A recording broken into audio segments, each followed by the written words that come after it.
Gracias, Padre bueno. Levante sus manos, dele gracias a Dios por un momento. Aleluya. Gracias, papá. Gracias, papá. A ti sea toda gloria y honra siempre. Papá, gracias. Gracias por el privilegio de ser tus hijos. Gracias por el privilegio de estar en Cristo. No hay posición más alta que el hecho de ser hijos y de poder estar en Cristo, sabiendo que en Cristo estamos completos, que no falta absolutamente nada. Papá, gracias porque hemos sido bendecidos con toda bendición. Gracias, papá, porque hemos sido resucitados juntamente con Cristo y con Él estamos sentados en lugares celestiales. Gracias, papá, por la vida de Cristo en nosotros. A ti sea la gloria, a ti sea la honra siempre. Gracias, papá, por el privilegio de una semana más estar aquí reunidos. Juntos, los que estamos aquí, los que se conectan, juntos congregados, para recibir la enseñanza de tu palabra, para adorarte, para exaltarte y para ser enseñados por ti. Papá, oro en esta tarde una vez más, para que el conocimiento fluya con total libertad, sin que nada ni nadie lo pueda impedir. Oro para que los ojos del entendimiento se abran en esta tarde y que podamos ver aquello que hasta hoy no habíamos visto. Papá, te pido que Cristo siga siendo formado en cada uno de nosotros, revelado a cada uno de nosotros. Que podamos seguir creciendo en el conocimiento de nuestro Señor Jesucristo y de su obra completa, de todo lo que ya fue hecho, de todo lo que ya fue pagado a nuestro favor. Que podamos seguir creciendo en el conocimiento de las riquezas de tu gracia, el entendimiento de quiénes somos nosotros en Cristo. Gracias, papá. Te pido que tú nos hables, te pido que tú nos enseñes, te pido que tú traigas esa palabra necesaria para cada uno de nosotros, creyendo que tu palabra es sembrada en buena tierra y que tu palabra produce resultados y cumple el propósito para el cual ha sido enviada. Aleluya, eres tan bueno. Eres tan bueno siempre, papá. Gracias. Gracias por amarnos. Gracias por cuidarnos. Gracias por manifestar tu favor inmerecido en cada uno de nosotros. Eres el único digno de ser exaltado siempre. Papá, gracias por mentes siendo renovadas y vidas siendo transformadas por el poder de la palabra de tu gracia. Esa palabra que tiene poder para sobreedificarnos y para hacernos entender la herencia que tenemos. Oro por cada uno de los que están aquí, oro por cada uno de los que se conectan, dándote gracias porque sus vidas son transformadas, porque no vuelven a ser iguales después de la enseñanza de hoy. Padre, una vez más te pido que me uses y que yo pueda ser un instrumento en tus manos, que hables a través de mis cuerdas vocales y pienses a través de mi mente, y te agradezco que en tu favor inmerecido, en tu gracia maravillosa, me hayas hecho un ministro competente de este nuevo pacto. Papá, que en esta tarde sigamos creciendo en el conocimiento del Evangelio, del único Evangelio que existe, el maravilloso Evangelio de nuestro Señor Jesucristo. Gracias, papá. Recibe la gloria.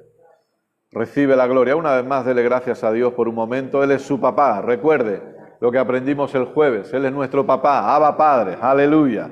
Abba Padre. Él es nuestro papá que nos ama. Un papá que no nos está juzgando. Un papá que no nos está condenando. Un papá que nos está amando incondicionalmente. Él no nos ama por lo que hacemos, ni por cómo nos comportamos, sino que nos ama porque Él es amor. Somos sus hijos amados. Dele gracias, tenga la confianza de agradecerle a papá por su bondad continua. Aleluya, aleluya. Gracias, papá. Gracias, papá. Gracias, papá. Gracias, papá. Aleluya. Gracias, papá. En el nombre de Jesús. Amén. Y amén. Gloria a Dios. Buenas tardes a todos. ¿Cómo están? Bien. Salúdense así, salúdense. Muy bien, pueden tomar asiento. Gracias a todos por venir, por unirse a nosotros en esta hermosa tarde.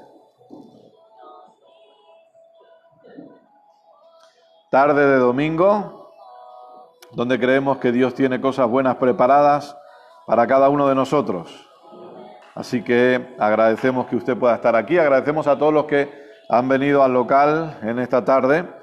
Y obviamente también agradecemos a todos los que se conectan a nuestra amada familia en diferentes lugares. No voy a nombrar lugares para no dejarme a nadie, pero les amamos a todos. Gracias por estar conectados y como siempre decimos, si ustedes quieren, compartan este vídeo, compartan la enseñanza de hoy. Les aseguro que va a ser de gran beneficio y edificación para el cuerpo. Así que si la comparten, otras personas podrán ser edificadas también y otras personas podrán ser beneficiadas con la enseñanza de hoy. Que, como todos saben, seguimos con la serie El Único Evangelio. Diga conmigo, El Único Evangelio. Porque como estamos viendo y aprendiendo, no hay más evangelios, hay un solo evangelio, ¿sí? Y ese evangelio es el glorioso evangelio de nuestro Señor Jesucristo. Así que vamos a seguir hablando y, bueno, vamos a seguir poniendo unas bases de lo que hemos venido tocando las últimas semanas y otros días lo iremos desarrollando mejor. Pero vamos a seguir hablando acerca de la importancia de fortalecer la iglesia en la casa. ¿Están conmigo? ¿Cómo llevan el calor? ¿Hace calor? ¿No hace calor? Los que están delante del ventilador no tienen calor, ¿no? Eso es lo que hay que hacer. Gracias. Hechos capítulo 2. Abramos nuestras Biblias en Hechos capítulo 2, por favor.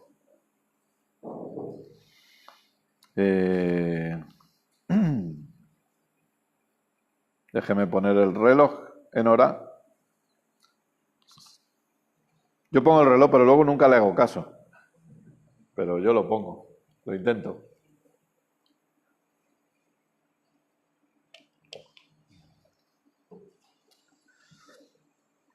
Hechos capítulo 2, como saben, venimos algunas semanas dentro de la serie El Único Evangelio. Hemos estado hablando acerca de la importancia de aprender a definir correctamente ciertas expresiones que se usan, que no se usan desde el entendimiento del nuevo pacto y desde el entendimiento de la realidad de quienes somos en Cristo. Expresiones como iglesia, templo, la casa de Dios. ¿Qué más había por ahí? Vida cristiana, el día del Señor, ¿no? Por ejemplo, para muchos hoy es el día del Señor. Entonces, hoy es el día del Señor, vamos a la casa del Señor y todo es el día del Señor, la casa del Señor. Es como si de lunes a sábado no fuera ninguno el día del Señor. El día del Señor es el domingo. Y ya, Señor, hasta el domingo que viene ya no nos volvemos a encontrar, ¿no? Porque es tu día. Los demás días son míos, pero ya el tuyo ya te lo dedico el domingo, ¿no? Entonces, algunos siguen con esa mentalidad del domingo es el día del Señor y tenemos que ir a la casa del Señor porque tenemos que quedar bien con Dios. No vaya a ser que se nos enfade y como se nos enfade Dios porque no le dedicamos su día o porque no vamos a su casa, estamos fregados, vamos, estamos mal, porque se nos ha enfadado y un Dios enfadado no es bueno. No es bueno. Yo no sé si ustedes han visto algún Dios enfadado, pero no es bueno. En la serie de Bola de Drag, Dragon Ball, a veces se enfadan los dioses y le aseguro que no pasa nada bueno cuando un dios se enfada. Entonces, hay creyentes que todavía tienen esa mentalidad de vamos a aplacar a Dios, vamos a tenerlo calmadito para que no se nos enfade. Y para ello tenemos que dedicarle su día, que es el domingo, que ya le digo ahora que eso nace del catolicismo porque nunca el día del Señor fue el domingo. Pero la Iglesia evangélica lo ha copiado del catolicismo, que quede claro bien eso, porque para algunos hay muchos evangélicos que odian a los católicos y resulta que practican muchas cosas del catolicismo, porque no se han enterado que vienen del catolicismo. Como es la reunión el domingo a la mañana, por ejemplo, es sagrada. ¿Y eso de dónde viene? Pues la misa del domingo por la mañana. Así de sencillo, no hay más. Entonces, seamos coherentes un poquito y entendamos que aquí no se trata de religiones, sino que se trata de vida cristiana. Que ni el católico es muy malo ni el evangélico es muy bueno, sino que al final se trata que quienes somos hijos de Dios podemos disfrutar de la vida de Cristo en nosotros. Da igual que sea bautista, pentecostal, católico, evangélico o lo que sea, lo importante es que sea hijo. Porque lo que marca la diferencia y lo que hace que la persona disfrute su vida cristiana no es su religión, sino su identidad de hijo. Pero eso lo vamos a ir dejando para los días jueves, que es la serie, como ustedes saben, que hemos comenzado, Abba Padre. Así que, entonces, estamos definiendo todas esas cosas porque, escuchen, no existe el día del Señor. Y no existe la casa del Señor como un lugar físico, como decía José al comenzar. La casa de Dios somos nosotros ahora. La casa de Dios no son este local, porque escuche, nos vamos a tener que ir de aquí. De este local nos vamos. Y resulta que iremos a otro local, que será mejor. Pero, entonces, ¿qué pasa? ¿Ha dejado esto de ser la casa del Señor? Es que la casa somos nosotros. Y el día del Señor no es un día. Si entendemos vida cristiana, nos damos cuenta que la vida de Cristo habita en nosotros todos los días y que podemos disfrutar de esa vida todos los días. Todos los días. Es como la persona que hace un devocional a las mañanas porque así le han educado y luego durante el resto del día ya no se acuerda más de Dios, pero ha cumplido con su devocional. Ojo, el devocional es sagrado, ¿eh? Como no hagamos un devocional o aquellos que piensan que a quien madruga Dios le ayuda, que algunos piensan que es un versículo bíblico todavía. Sí, y piensan que cuando oran de madrugada hay una unción espectacular y los ángeles se movilizan porque, wow, Kenneth ha orado de madrugada y a quien madruga Dios le ayuda. Pero no es un versículo, escuche, da igual que usted ore a las 3 de la mañana que a las 5 de la tarde o que a las 8 de la mañana. Si a usted le gusta dormir, duerma. Y ore cuando se despierte. ¿Dónde está el problema? ¿Que tiene un horario Dios? Estoy abierto de 5 a 8 de la mañana. Uy, yo me levanto a 8:30. Haberte levantado antes. Dios no funciona así. Es 24 horas al día. Dejemos todos estos asuntos religiosos, que si las vigilias hay una unción especial, que si en el orar de madrugada hay algo especial. No hay nada especial en nada de eso. Lo especial está en la vida de Cristo en nosotros. Eso es lo especial, eso es lo maravilloso. A partir de ahí, usted disfrute su vida de comunión 24 horas al día. Usted puede estar paseando y hablando con papá. Usted puede estar en casa o conduciendo y hablando con papá. Usted puede estar en el trabajo y hablando con papá. Y van a pensar que usted está loco, pero no pasa nada. Pues total, algunos de ustedes lo están, ya lo saben, ¿no? Ustedes ya lo sabían eso. Entonces, disfrutamos nuestra vida de comunión 24 horas al día. Lo que estamos haciendo es darle definición a ciertas cosas para que entendamos que evangelio no es un asunto religioso, sino que es un asunto de vida. No es un asunto de reglas y normas que tengo que llevar a cabo y que necesito cumplir, sino que es el entendimiento de lo que Cristo ha hecho por mí. Es el entendimiento de la vida de Cristo en mí. Por eso hablamos de fortalecer la iglesia en la casa, de no centralizar todo en el local y que todo dependa del local, porque no sabemos lo que va a pasar. Yo no soy profeta, ni agorero, ni nada, no, yo no sé lo que va a pasar. Pero si ocurriera otra pandemia, si ocurriera otro confinamiento, nuevamente nos cerrarían los locales. ¿Y qué pasa? Dejamos de ser iglesia porque los locales se cierran. Recuerde, local cerrado, iglesia abierta. No hay ningún problema en eso, porque la iglesia no es esto. No pasa nada que usted no pueda venir al local. Obviamente ahora tocaremos algunos puntos, ojo. Pero recuerde los dos extremos. Hay dos extremos que son equivocados. El primer extremo es centralizar todo en el local. Todo depende del local. Todo tiene que pasar por el local. Actividades, todo tiene que estar involucrado aquí en el local. Y de repente, ¿qué ocurre? Ocurre algo así, cierran el local y ahí se hunde todo. Y por eso usted puede ver que hay pastores desesperados por abrir los locales. ¿Por qué desesperados? Porque toda su vida ministerial y cristiana dependía del local. Entonces, se les ha desmontado todo. Y lamentablemente, como ayer conversábamos con José, Laura y familia, lamentablemente, ojo, si nuestra desesperación por abrir el local, necesitamos analizar cuáles son nuestras motivaciones. ¿Por qué estoy desesperado por abrir el local? ¿Estoy desesperado por abrir el local porque resulta que necesito esto? Entonces mejor que no lo abra. Déjelo cerrado. Si lo que le mueve es la falta de diezmos, deje el local cerrado, no lo abra. Porque entonces tenemos un problema. ¿Cuál es la motivación que me hace desesperarme para tener el local abierto? No he entendido que la iglesia somos nosotros. La iglesia no es el local. Entonces, un extremo es pensar que todo depende del local. El otro extremo es pensar que teniendo los locales abiertos no necesito ir porque total yo soy la iglesia. Sí, somos iglesia, pero también necesitamos estos tiempos. Lo que pasa es que necesitamos entender cómo va avanzando el mundo, y no para adaptarnos al sistema del mundo, pero sí para tratar de llevar el Evangelio de Jesucristo usando todos los medios posibles. Y es lo que le dije, si resulta que solo se congregan los que están aquí, ¿qué pasa con los que tenemos conectados? ¿Qué pasa con nuestra amada familia en Madrid o nuestra amada familia en Pereira o en ¿dónde? En Cumaná, en Argentina y en Orlando, Florida? ¿Qué pasa con esas personas que están en su casa, que consideran que nosotros somos sus pastores, que consideran que forman parte de la familia Gracia y Fe, pero obviamente no pueden venir el domingo aquí? Pues lo que pasa es que sí, forman parte de esta familia porque se están congregando con nosotros, pero en su casa.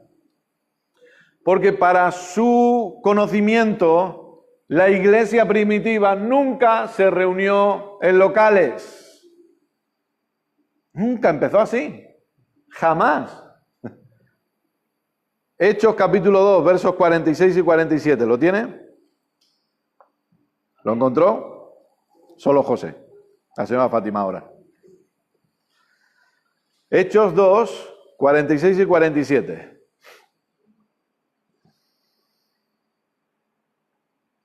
Y perseverando unánimes cada día en el templo. Pero no, el templo no es el local. ¿Qué templo era?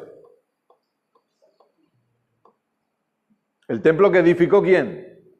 Salomón. ¿El templo que fue destruido cuándo? ¿Cómo? En el año 70. Con toda Jerusalén destruida. Por eso, sé que no es el tema, pero algunas personas siguen insistiendo en que se tiene que seguir practicando la ley porque la ley sigue vigente. Escuche, la ley no puede seguir vigente, pero la ley no acabó cuando Cristo murió en la cruz y resucitó. La ley tuvo su fin en el momento que el templo fue destruido, porque fue en el momento donde la ley ya no podía cumplirse de ninguna manera. Y eso fue en el año 70 después de Cristo. El templo del que habla aquí no son locales. Es el templo de Jerusalén, donde usted sabe que en el capítulo siguiente Pedro y Juan iban a orar al templo. ¿Sí?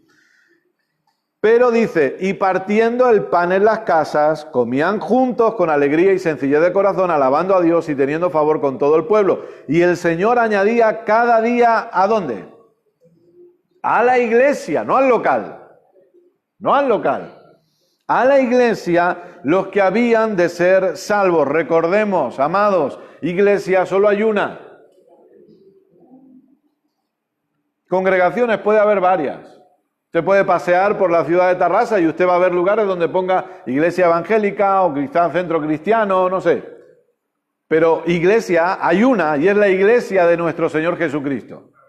No hay más iglesias, es una sola iglesia y necesitamos tener esa mentalidad de cuerpo para entender que cuando la iglesia crece, todos crecemos. Cuando el cuerpo crece, todos crecemos. Todo aquello que traiga aporte y edificación al cuerpo me edifica a mí también porque soy parte del cuerpo. ¿Sí? Todo aquello que traiga edificación a la iglesia me edifica a mí porque soy parte de la iglesia. Nos equivocamos si lo que tratamos de hacer es edificar un ministerio. Nos equivocamos si lo que tratamos de hacer es edificar una denominación o edificar una congregación. No. La iglesia de Jesucristo es la que tiene que ser edificada. ¿Sí? Hechos capítulo 16, verso 40. Quiero que veamos algunos versos de la iglesia en casas, para luego seguir avanzando con la enseñanza del único evangelio. Hechos 16:40.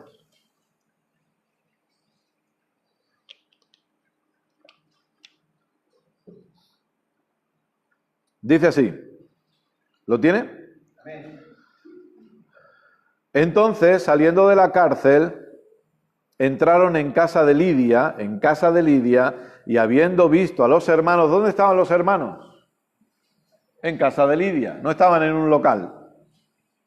Estaban en casa de Lidia, y habiendo visto a los hermanos, los consolaron y se fueron. Esto era Hechos 16:40, ¿sí?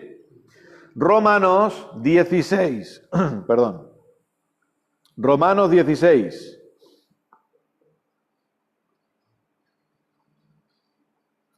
Versos del 3 al 5. Romanos 16, versos del 3 al 5. ¿Lo tiene? Saludad a Priscila y a Aquila, mis colaboradores en Cristo Jesús, que expusieron su vida por mí, a los cuales no solo yo doy gracias, sino también todas las iglesias de los gentiles. Saludad también a la iglesia de su casa. ¿Ve? ¿Dónde estaba la iglesia? En su casa. Saludad a Epeneto, aquí tiene un buen nombre, si usted va a tener un hijo, aquí tiene un nombre, Epeneto, y si es niña, Epeneta. Ahí lo tiene perfectamente, un nombre precioso. Amado mío, que es el primer fruto de Acaya para Cristo. ¿Pero dónde estaba la iglesia? En casa de Priscila y Aquila. Otro verso más, Colosenses capítulo, Primera de Corintios 16. Primera de Corintios 16. Verso 19. Dios es bueno siempre. Amén. Están ahí con sus Biblias tomando nota. Primera de Corintios 16, verso 19. ¿Lo tiene? Amén. Dice así. Las iglesias de Asia os saludan.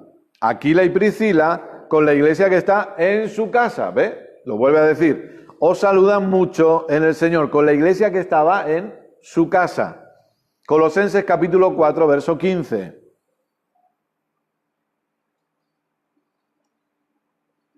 Colosenses capítulo 4, verso 15. Ahora, entendamos bien, esta no es una enseñanza para echar abajo los locales.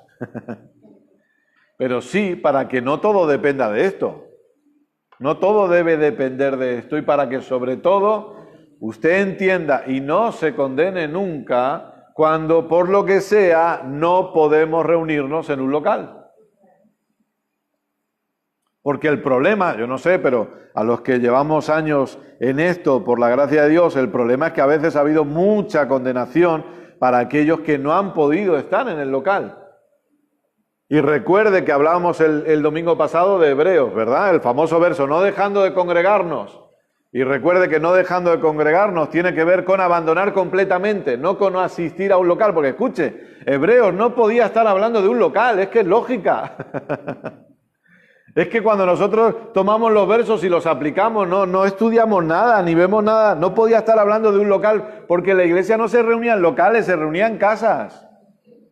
Estaban siendo perseguidos, se reunían en catacumbas luego. Cuando el templo es destruido, pocos años después de que la carta de Hebreos es escrita, la iglesia se esparce y es perseguida. Recuerde todo lo que ocurrió. Jerusalén es destruida totalmente. Primero la gran persecución comienza con los judíos, pero luego con Roma. ¿O no recuerdan a Nerón? ¿Qué hacía Nerón? Las farolas las inventó Nerón, porque quemaba a los cristianos para iluminar su ciudad. Y eso lo hacía Nerón.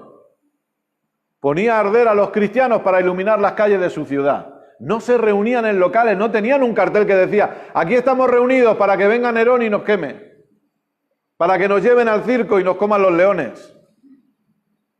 Todo eso pasó hasta el año 300, donde se establece y nace la Iglesia Católica, porque la Iglesia se pervierte con la política. Y ahí nace la Iglesia Católica. Que la Iglesia católica nace antes que la Iglesia evangélica. Todo se ha dicho también. Porque la Iglesia evangélica nace con Lutero en la Reforma. Hace 500 años. Pero la Iglesia católica nace en el año 300 después de Cristo. Entonces no podía estar hablando de un local, Hebreos capítulo 10. No dejando de congregaros significa abandonar totalmente la comunidad, abandonar totalmente la comunión. Pero escuche, de poco sirve que una persona cada domingo esté aquí, pero no se involucre en el cuerpo. Porque aquí el punto es que entendamos que somos un cuerpo. Y que usted, querido, querida, perdóneme que se lo diga así de claro, pero tanto si le gusta como si no le gusta, usted necesita a la persona que tiene al lado, que tiene delante y que tiene detrás. Los necesita. Y yo no digo que usted se vaya a cenar cada día con ellos ni cada semana, pero entendamos que nos necesitamos porque la Iglesia es una familia. Con sus roces, con sus desacuerdos, claro que sí, pero también con la madurez de entender que aunque haya roces y desacuerdos, seguimos siendo familia. Y si mi hermano me necesita, yo voy a estar ahí para apoyarle porque es mi hermano en Cristo. No voy a caminar con una inmadurez de como mi hermano me ha ofendido, pues ahora ya.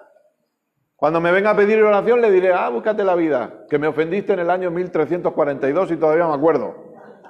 Que algunos tienen una memoria para eso tremenda. Todavía me acuerdo.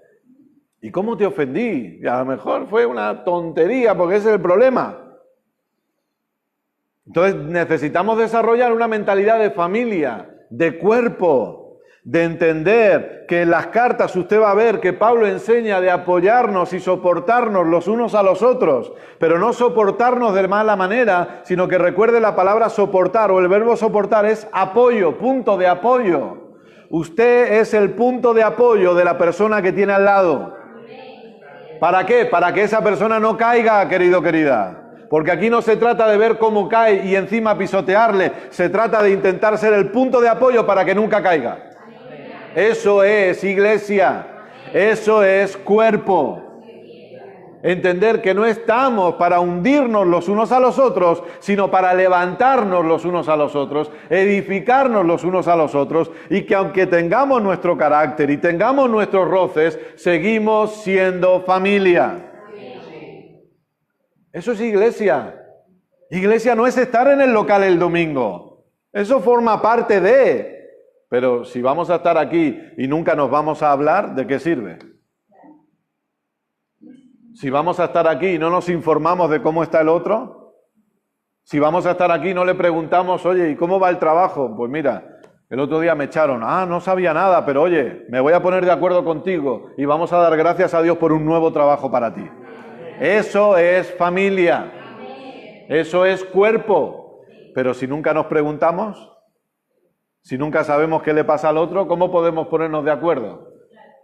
No podemos, porque no sabemos.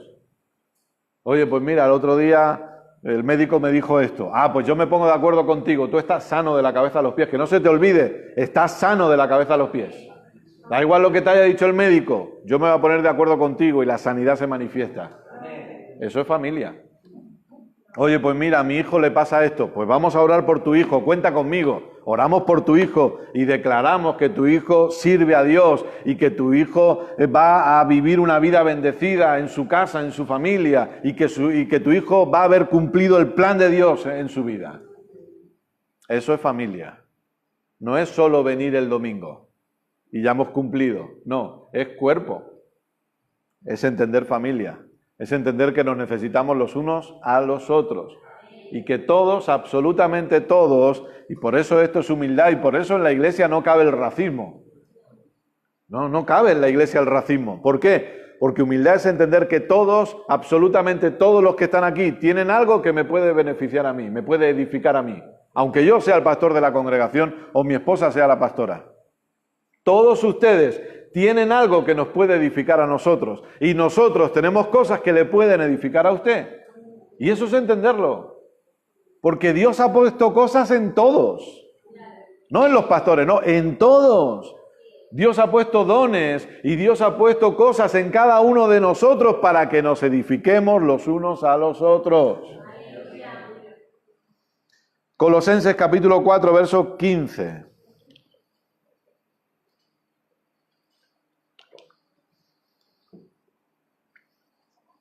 ¿Lo tiene?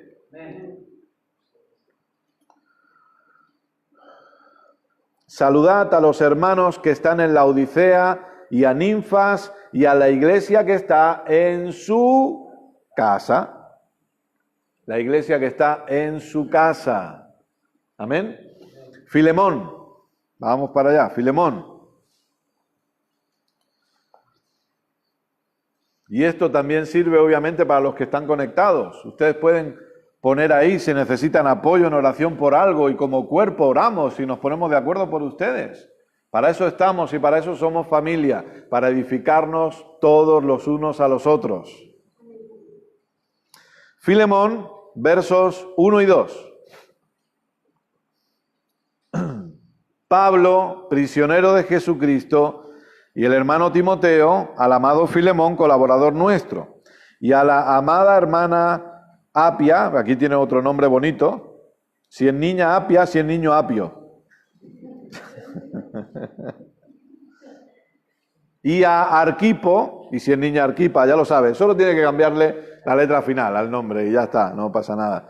Pero luego no me diga que no tiene nombres para ponerle a sus hijos, hijas o para recomendarlo para sus nietos. Usted tiene aquí nombres tremendos.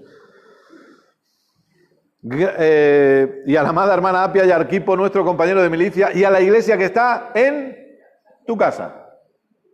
A la iglesia que está en tu casa. Entonces, nosotros necesitamos entender que el local es importante, pero el local no lo es todo.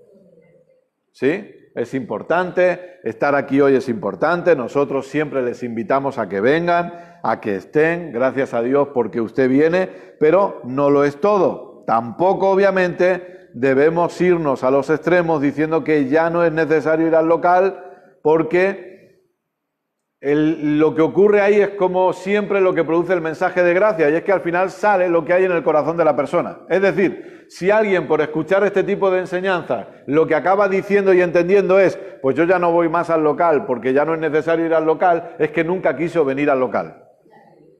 Nunca quiso estar. Y de repente se agarra a un clavo ardiendo para decir esta es la mía, ya está, ya no voy más. Total, como lo dan por internet, pues ya. Yo me siento con mis zapatillas, con mi pijama, con mi café y ala. Que vaya predicando el pastor desde el teléfono. ¿Sí? Entonces, el problema es que siempre en el corazón de esa persona estuvo el no querer asistir al local y lo hacía por obligación, o por lo que decíamos antes, por una falta de entendimiento o por una falta de comprensión respecto a la realidad de la vida cristiana en nosotros. Entonces, no debemos irnos a ese extremo ni tampoco pensar que el local lo es absolutamente todo. Ahora, volvamos a Hebreos 10 un momentito.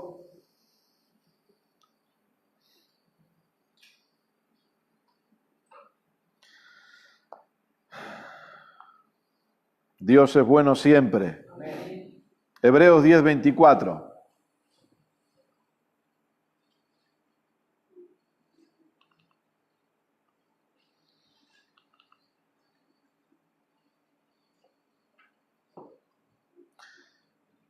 ¿Lo tiene? Amén. Y considerémonos unos a otros para estimularnos al amor y a las buenas obras, no dejando de congregarnos como algunos tienen por costumbre, sino exhortándonos y tanto más cuanto veis que aquel día se acerca. Ahora, obviamente, estos versos no hablan tampoco de no ir al local. Repito, no hablan de si no voy al local estoy mal y me he dejado de congregar y por lo tanto estoy mal. No, pero tampoco hablan de lo contrario. Ahora, sí ponen un enfoque claro que a veces los que han enseñado de Hebreos 10:25 se han olvidado de Hebreos 10:24 y es considerémonos unos a otros para estimularnos al amor y a las buenas obras. Eso es entender el congregarse, el considerarnos los unos a los otros. Perdón. Para estimularnos al amor y a las buenas obras. Recuerde que yo le leí el verso en la Biblia textual que dice: considerémonos los unos a los otros para estímulo del amor y de las buenas obras, no abandonando nuestra propia asamblea como algunos tienen por costumbre, sino exhortándonos, y tanto más cuanto veis que aquel día está cerca. Por lo tanto, ¿qué es entendimiento de congregarse? Es saber que somos familia y que debemos estimularnos y considerarnos los unos a los otros, lo cual quiere decir que, ¿por qué debo congregarme? Bueno, yo debo congregarme porque, en primer lugar, puedo practicar el hecho de edificarnos los unos a los otros. ¿Por qué debo asistir al local también? Porque ahí nos edificamos los unos a los otros. Como le he dicho antes, usted puede dar una palabra de ánimo y de aliento a la persona que viene al local. Yo sé que ahora estamos en la situación que estamos, sí, pero normalmente hemos tenido personas dando la bienvenida, por ejemplo Ana, también María José, y siempre nos saludamos. Claro, ahora por los protocolos que tenemos no se puede, ¿no? Pero siempre, y escuche, en medio de todo eso, la persona que está atendiendo, y ahora, aunque estemos con los protocolos que estamos, podemos soltar una palabra de aliento para la persona. A lo mejor la persona ha tenido una semana difícil. Hay personas que se ofenden porque dicen: no, es que el hermano tal vino y no me saludó. Pero no sabemos qué semana ha tenido. No sabemos, a lo mejor, perdónenme que sea tan extremo, pero a lo mejor ha fallecido un familiar. Y se ha enterado ahora. Se ha enterado una hora antes de entrar por la puerta. O a lo mejor a un familiar le han diagnosticado una enfermedad grave y viene dándole vueltas a eso. No podemos juzgar a la gente por la actitud que ha tenido un día en el local.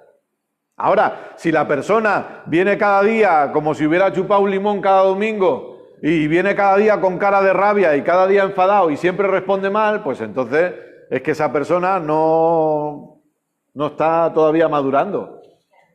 Pero porque un día, de repente, usted ve que la persona quizás viene más seria o pasa de largo y no le saluda, escuche, esas cosas no deberían ofendernos, porque no sabemos qué semana han tenido.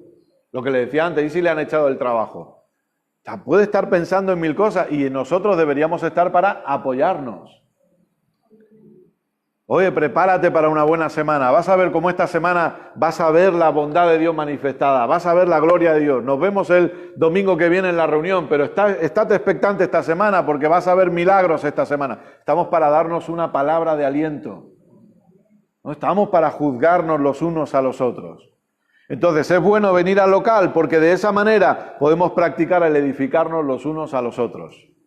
De esa manera también podemos edificar el unirnos y el edificarnos en amor, siendo punto de apoyo para aquellos que me rodean. Amén.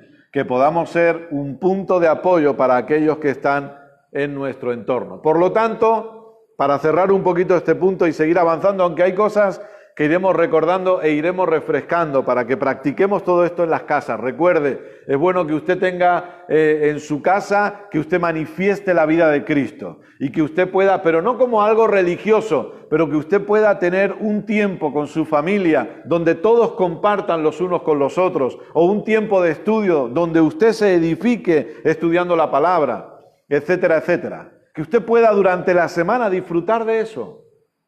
Disfrutar, hable con sus hijos. ¿Tenéis preguntas respecto a la Biblia, respecto a Dios? ¿Qué preguntas tenéis? Y que le hagan sus hijos preguntas y ustedes puedan exponer para que ellos cada día entiendan más y mejor. Manifestemos la vida de Cristo allí donde vayamos. El propósito de entender la iglesia en casa es entender que somos iglesia donde vayamos, que usted está en su puesto de trabajo y usted puede manifestar la vida de Cristo a sus compañeros. Usted puede manifestar la vida de Cristo con sus vecinos. Usted puede manifestar la vida de Cristo con aquellos familiares que todavía no creen en Dios y no confían en Jesús. Usted puede manifestar, pero ya no vivimos una vida religiosa. Ya no vivimos de, oh, mira el religioso, yo no quiero ser como ese porque ese es un fanático. No, manifestamos una vida que es diferente.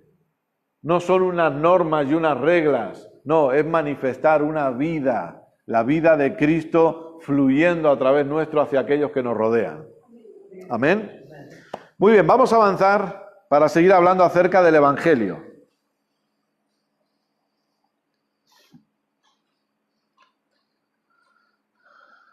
Y le pediría que abramos nuestras Biblias en Hechos, capítulo 10, verso 36. No, perdón, vamos a Gálatas. Sí, vamos a Gálatas primero.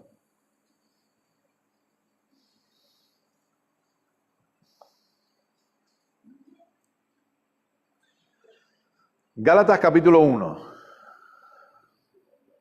Usted sabe que desde el comienzo de la serie hemos ido hablando lo que sí es evangelio, hemos hablado lo que es un evangelio pervertido, ¿verdad? Y lo que no es evangelio, ¿se acuerdan?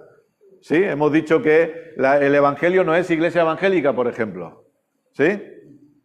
Hemos dicho que evangelio no es un continuo sistema de actividades. El evangelio es el poder de Dios, dice la Biblia.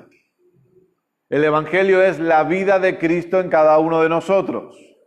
El evangelio no es una religión en el sentido de cumplir ciertas normas, cumplir ciertas reglas. Eso no es evangelio. ¿Sí? Entonces, a partir de hoy, ¿qué vamos a comenzar a ver? Lo que produce el evangelio. Bueno, vamos a ver 3 cosas que produce el evangelio. No son todas, pero Dios nos guía a tocar estas 3 cosas. ¿Qué es? ¿Qué produce el evangelio en nosotros? Produce paz, produce libertad y produce seguridad. Repito, el evangelio, igualmente estos 3 puntos los vamos a ir desarrollando, para los que están anotando, los vamos a desarrollar. El evangelio produce paz, produce libertad y produce seguridad. ¿Qué es lo primero que vamos a ver? El evangelio produce paz. Gálatas capítulo 1, verso 6.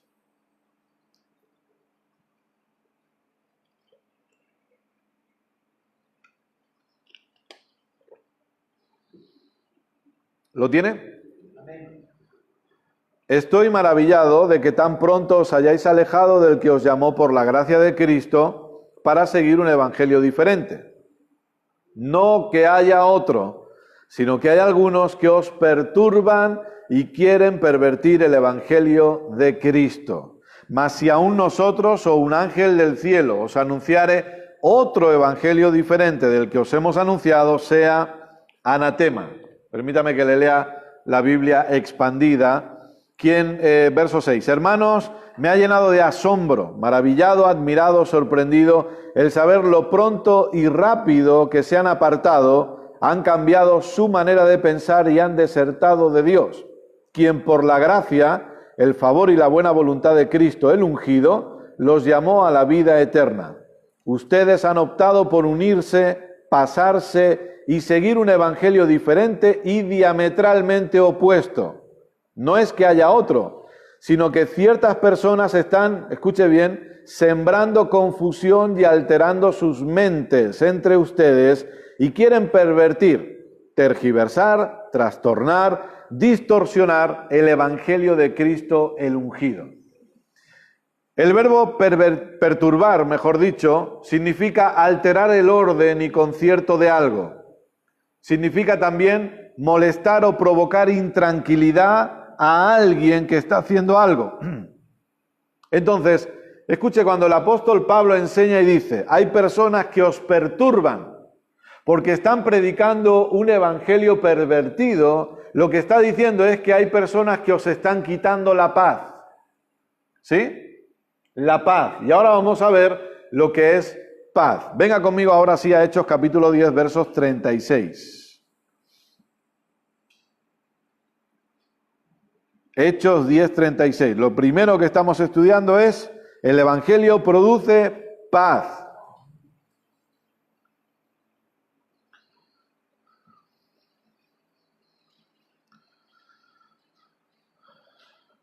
Hechos 10:36.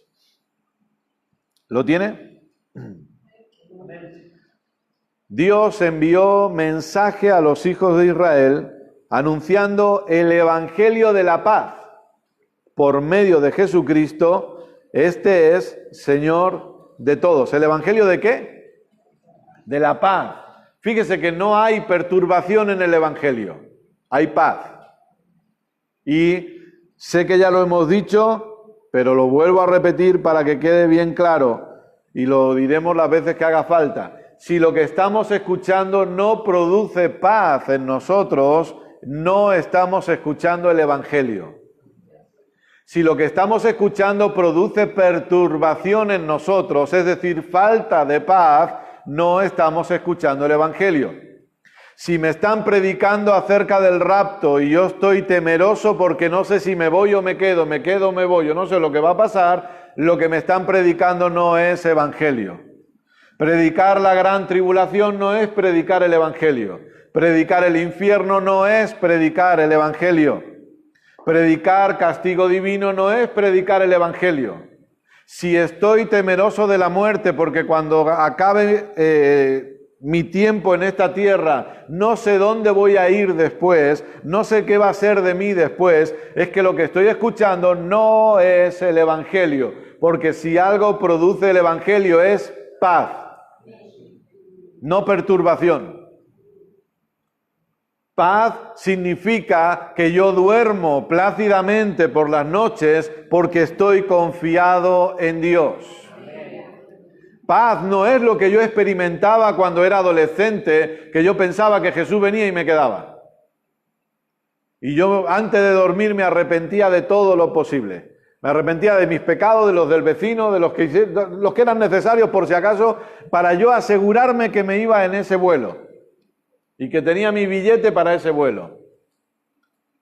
Y eso no es evangelio, porque el evangelio produce paz. ¿Sí? Efesios capítulo 6, por favor. Aquí es llamado el evangelio de la paz, como vamos a ver también ahora en Efesios capítulo 6.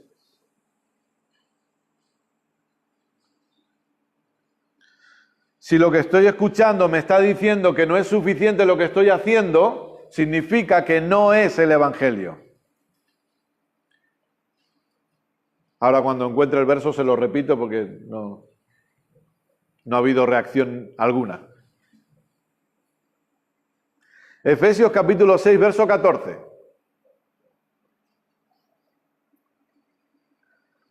Efesios 6, 14. Repito, si lo que estoy escuchando me dice que no estoy haciendo suficiente, eso no es evangelio, porque el evangelio me enseña que Jesucristo siempre ha sido, es y será más que suficiente.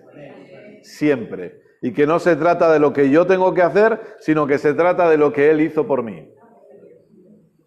Efesios capítulo 6, verso 14. Dice así: estad pues firmes, ceñidos vuestros lomos con la verdad y vestidos con la coraza de justicia. Y calzados los pies con el apresto del Evangelio de la paz. ¿Sí? ¿Por qué en estos dos versos se le llama el Evangelio de la paz? ¿Qué significa realmente paz? ¿Paz significa ausencia de problemas? Creo que usted ya lo sabe, pero obviamente no. Paz no significa ausencia de problemas, pero es que necesitamos ir un pasito más allá para entender lo que realmente significa paz. Venga conmigo, por favor, a Juan 14, 27.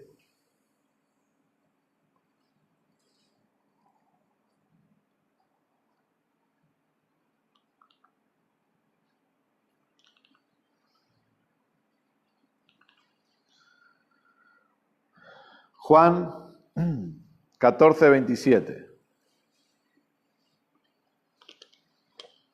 Este es un verso. Los dos versos que vamos a leer ahora son muy conocidos.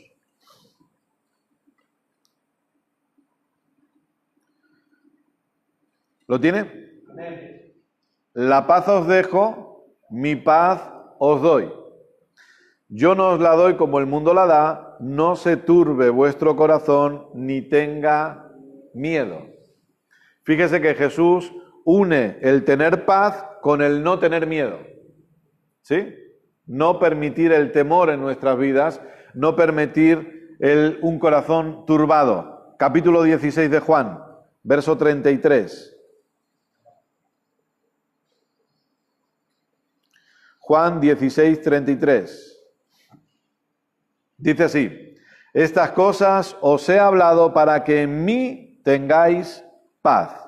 En el mundo tendréis aflicción, pero confiad, yo he vencido al mundo. Ahora escuche bien, aunque sabemos que paz no tiene que ver con ausencia de problemas, y sabemos que en esta vida vamos a enfrentar adversidades, ¿sí o no? Esa es la realidad. Sabemos que en este caminar enfrentamos adversidades. Sea el tiempo que sea que usted lleva como cristiano, en su vida cristiana ha experimentado adversidades, dificultades, llámelo como quiera llamarlo, problemas, retos, desafíos, lo que sea, ¿sí? Ahora, paz no es ausencia de problemas, ni muchísimo menos. Pero a veces las personas han cogido este verso para decir, no importa los problemas que estés pasando, porque escucha bien, en el mundo tendréis aflicción, pero confiad, yo he vencido al mundo. Y lo aplican para todas las circunstancias que estamos atravesando. Y sacan este verso para usarlo si estoy pasando por un problema familiar, no voy a tener aflicción porque Jesús... Pero escuche, aquí cuando Jesús habla de aflicción está hablando de persecuciones. El problema es que muchas veces lamentablemente seguimos interpretando todo lo que tiene que ver con aflicciones o todo lo que tiene que ver con ciertos problemas que cuando lo leemos en la Biblia a nosotros se nos da a entender que es como son los problemas, está hablando de los problemas cotidianos que experimentamos. No, escuche, está hablando de la persecución de la iglesia. De eso está hablando. Por eso hoy compartía en las redes sociales, la sanidad siempre es la voluntad de Dios. Hay personas que piensan que la sanidad no es la voluntad de Dios a veces porque piensan que cuando habla de aflicciones está hablando de enfermedad. O piensan que cuando habla de aflicciones está hablando de... Nosotros escuchamos cómo a veces Dios permite enfermedades porque forman parte de un proceso o Dios te está perfeccionando a través de esa enfermedad. Claro, lo perfecciona tanto que acaba muriéndose y se va al cielo. Fíjese si lo ha perfeccionado. Lo ha perfeccionado del todo. No, es que a veces la voluntad de Dios es esa. No sabemos por qué, pero a veces, acuérdate de Job y vamos con Job. Y muchos cristianos deberían llamarse jovianos, lo he dicho muchas veces, porque no son seguidores de Cristo, son seguidores de Job. Y no son predicadores de Cristo, son predicadores de Job. Entonces no son cristianos, son jovianos. Ellos viven en Job continuamente y necesitan arrepentirse de Job y convertirse a Cristo. Esa es la realidad. Entonces, cuando habla de aflicción, no está hablando de problemas. No está hablando del problema que usted tiene con la vecina del quinto. No habla de eso. ¿De qué habla? Persecuciones. Porque aquí Jesús les está diciendo, yo os he hablado todas estas cosas para que tengáis paz en mí. Porque Jesús sabe lo que está por venir después. Jesús sabe perfectamente todo lo que les va a pasar más adelante. ¿Sí? Entonces, comencemos por el principio. Si hablamos de evangelio de paz, ¿de qué estamos hablando entonces realmente? ¿A qué se refiere cuando nos habla el evangelio de la paz? Lucas capítulo 2, por favor.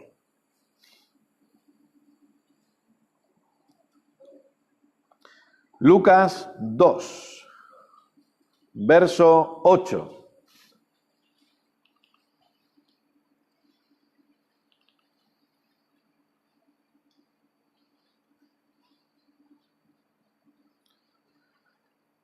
Entonces vamos a comenzar aquí a ver lo que es paz y luego lo vamos a ir desarrollando.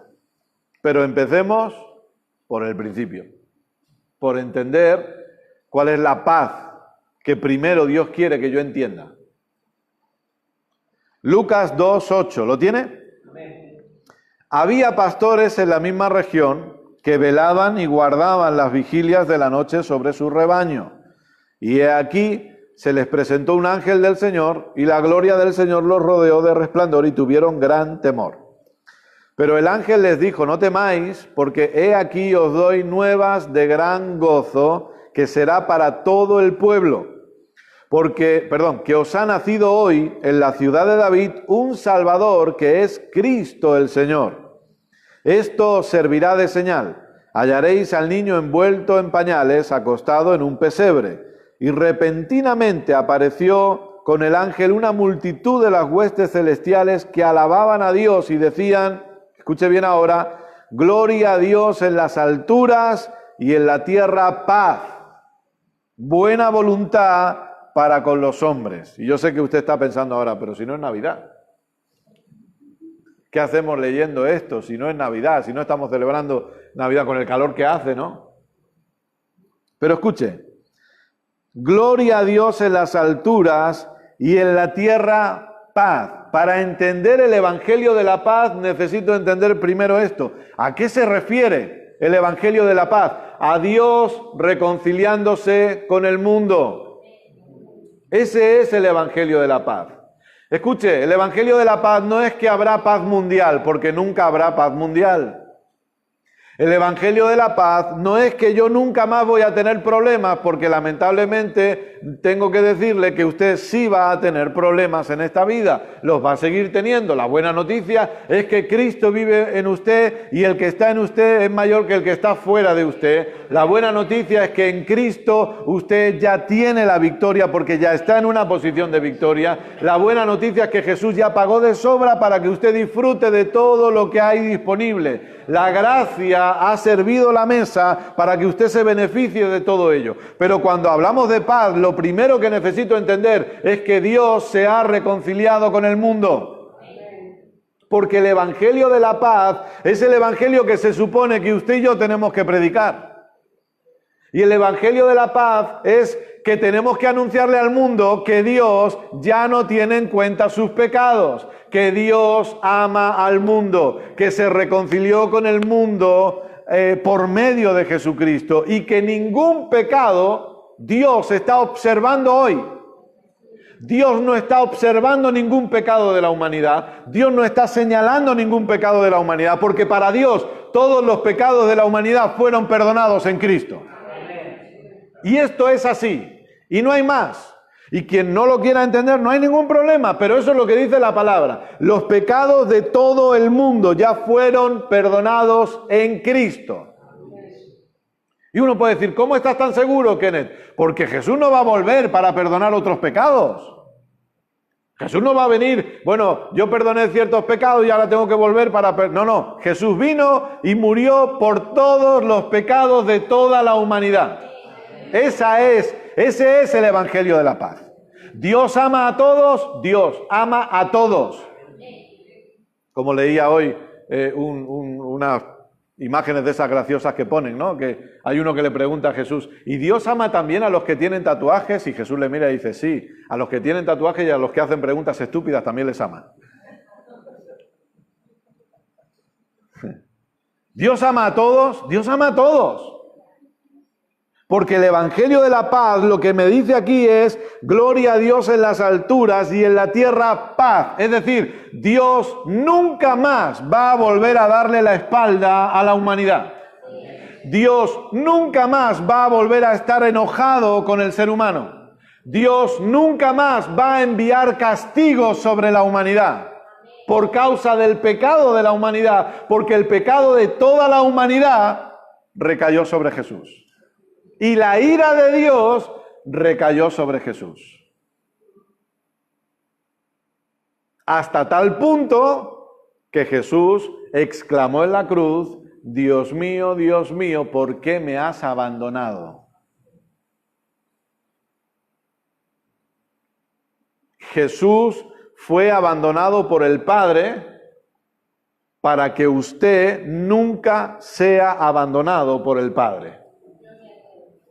Por eso Hebreos dice, no te dejaré, ni te abandonaré, no lo haré, no lo haré, no lo haré. Gloria a Dios. Jesús fue nuestro sustituto. Lo que Él sufrió no es para que usted lo siga sufriendo. Lo que Él sufrió es para que usted y yo no lo suframos. Porque en eso consiste la sustitución, que se supone que es una base de la teología cristiana. El Cristo sustitutorio. Él llevando mi pecado. Él recibiendo mi castigo. ¿Para qué? Para que yo no sea castigado. Entonces, si vamos a hablar del Evangelio de la Paz, primero no nos enfoquemos en nuestros problemitas, y no lo digo, por favor, no me malentienda, no lo digo desmereciendo su problema, pero sí que a veces, lamentablemente, la gente ha hecho demasiado grande el problema porque no está mirando a Dios, porque cuando usted mire a Dios se dará cuenta que su problema no es tan grande, sino que su Dios sí es realmente grande. Y el problema, Dios ya lo dejó resuelto en la cruz del Calvario. Pero si vamos a hablar del Evangelio de la Paz, primero necesitamos entender Dios reconciliándose con el mundo.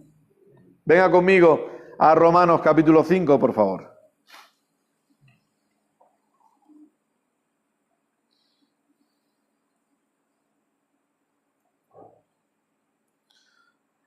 Versos 1 y 2. Aleluya.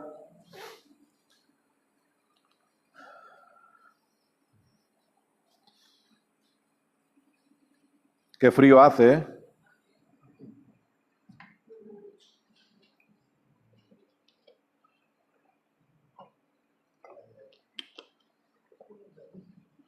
Romanos 5, versos 1 y 2.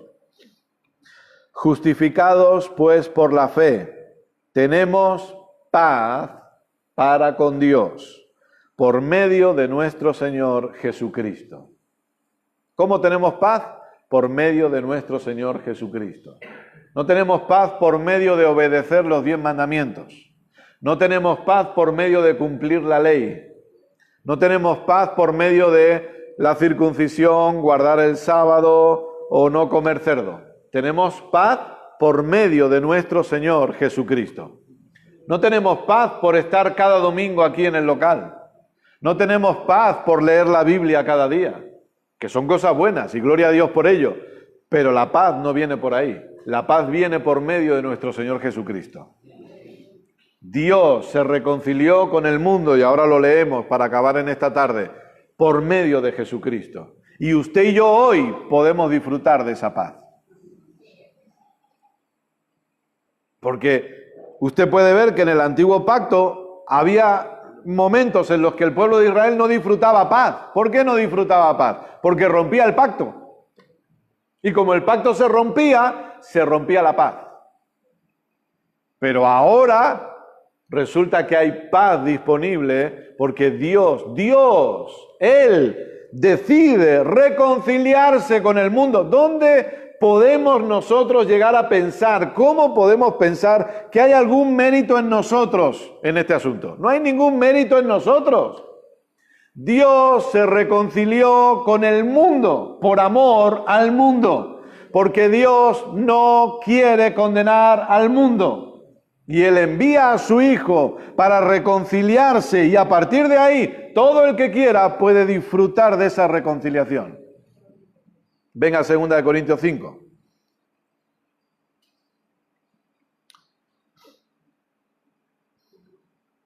Segunda de Corintios 5,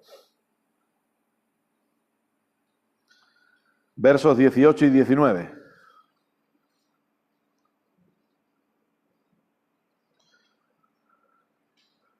Aleluya.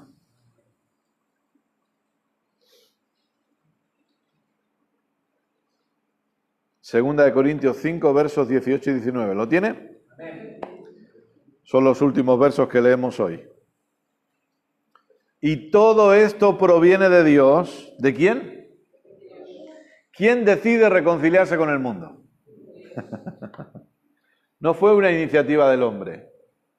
A mí me hace gracia cuando algunos dicen hoy, no, es que yo hice un pacto con Dios, o voy a hacer un pacto con Dios. Usted no puede hacer un pacto con Dios. Usted no tiene autoridad para hacer ningún pacto con Dios. No puede. Es Dios el que decide los pactos que hace con el hombre. No el hombre quien decide los pactos que hace con Dios, como siempre nos ha enseñado el pastor Jim Andrews. Uno puede hacer un pacto con Dios, pero eso no significa que Dios apruebe ese pacto.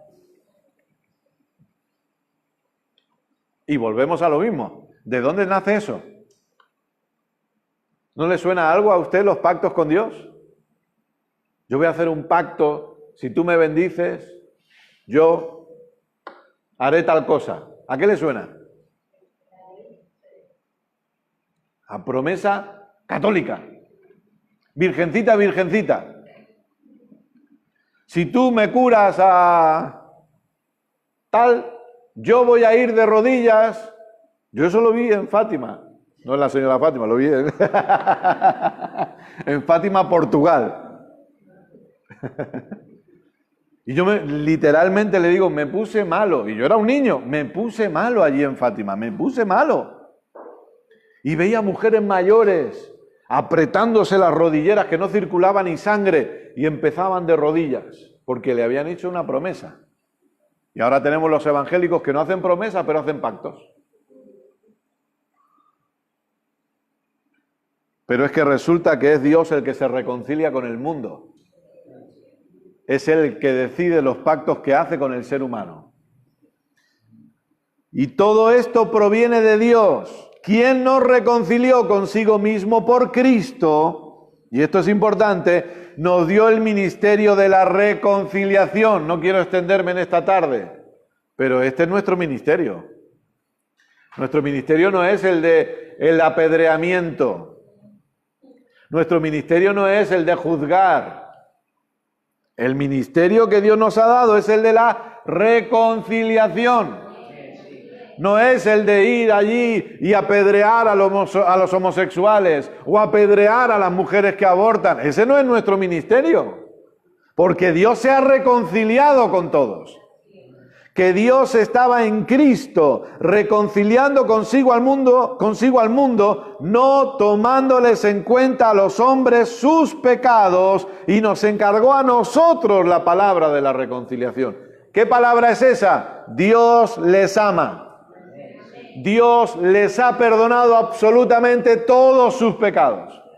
No es que un día los perdonará, no. Dios ya les ha perdonado. No, pero tú no sabes lo que yo he hecho. No necesito saberlo. Sé que el perdón de Dios ya está disponible absolutamente para todos y que Dios en su gracia, por medio de Cristo, se ha reconciliado con todo el mundo. Por eso cualquiera puede ser salvo hoy. Porque la reconciliación ya se hizo, porque Dios ya no toma en cuenta los pecados absolutamente de nadie. Por eso, escuche, Dios no puede estar juzgándole o castigándole a usted por un pecado. No puede. Dios no puede hacerlo.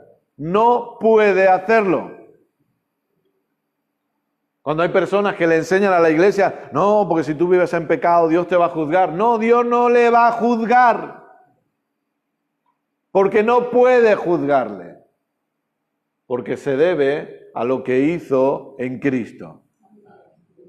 Y si Dios me juzga a mí por el pecado que cometo, automáticamente tiene que ir a pedirle perdón a Jesús y a decirle, tu sacrificio no sirvió de nada porque hoy he vuelto a juzgar a Kenneth por su pecado.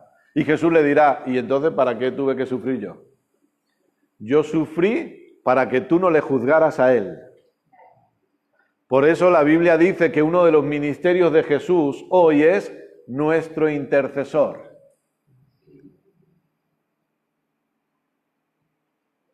Yo sufrí para que a él no le juzgues. Entonces Jesús está mostrando la bondad de Dios continua. Así que Dios no le va a juzgar a usted, Dios no le está juzgando a usted. Algunos, lamentablemente, han enseñado que Jesús está en medio entre Dios y el hombre y que cuando Dios quiere juzgar al ser humano, Jesús se planta y le dice, no, acuérdate, no puedes hacerlo porque yo morí por ellos. Pero escuche, esa es la imagen de un Dios castigador, no de un Dios bueno. Y Dios no es así, ¿eh? Dios no está deseando castigarnos y Jesús lo frena. No, el Padre nos está mirando con amor. El Padre nos está mirando con profundo amor. No tiene ganas de castigarnos en ningún momento. En ningún momento se le ha pasado al Padre castigarnos. En ningún momento Jesús está deteniendo al Padre diciendo, no, acuérdate de lo que hice. No. Dios es puro amor. Dios no se levanta airado diciendo, ahora os voy a castigar. Y Jesús, no, para, mira la sangre. Acuérdate. Ah, sí, Jesús, tienes razón. Pero me quedo con ganas, ¿eh? Me quedo con ganas, pues le daba una...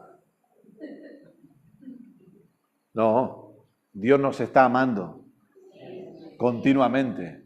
Él nos ve como sus hijos amados, como sus hijas amadas, en los cuales Él tiene complacencia. Si vamos a entender paz, primero necesitamos entender el Evangelio de la paz, que es Dios reconciliándose con el mundo. ¿Por qué? Porque escuche, cuando usted entiende esto, usted va a practicar, no porque le obligan, no, pero usted va a practicar porque ha entendido el ministerio de la reconciliación y va a predicar la palabra de la reconciliación. Usted no va a juzgar a los demás, sino que usted va a predicarles del amor de Dios a aquellos que le rodean. Vamos a ser cumplidores del ministerio de la reconciliación y vamos a ser voceros o predicadores de la palabra de la reconciliación. Dios no tomándoles en cuenta a los hombres sus pecados. Póngase de pie, por favor.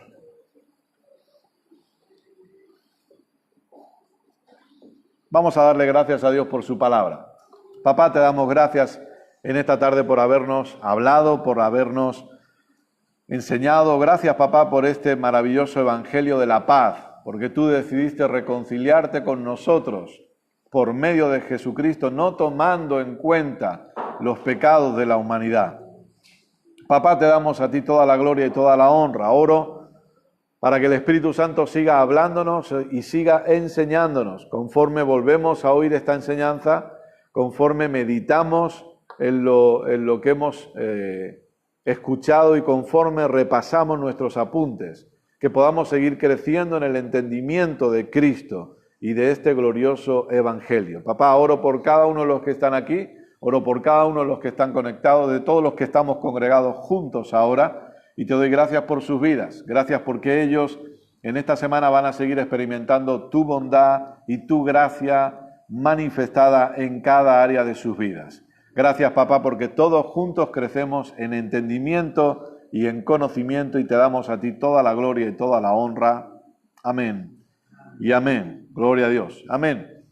Muy bien, gloria a Dios. Damos gracias a todos los que se han conectado, les mandamos un fuertísimo abrazo. Recuerden que si quieren pueden compartir este vídeo, esta enseñanza, y si quieren también nos volvemos a encontrar el martes a las 7:30, que nos conectamos para seguir aprendiendo juntos con un tema que les va a gustar mucho, el próximo martes a las 7:30. Así que gracias a todos, les mandamos un aplauso desde aquí todos nosotros, les amamos y nos vemos a la próxima.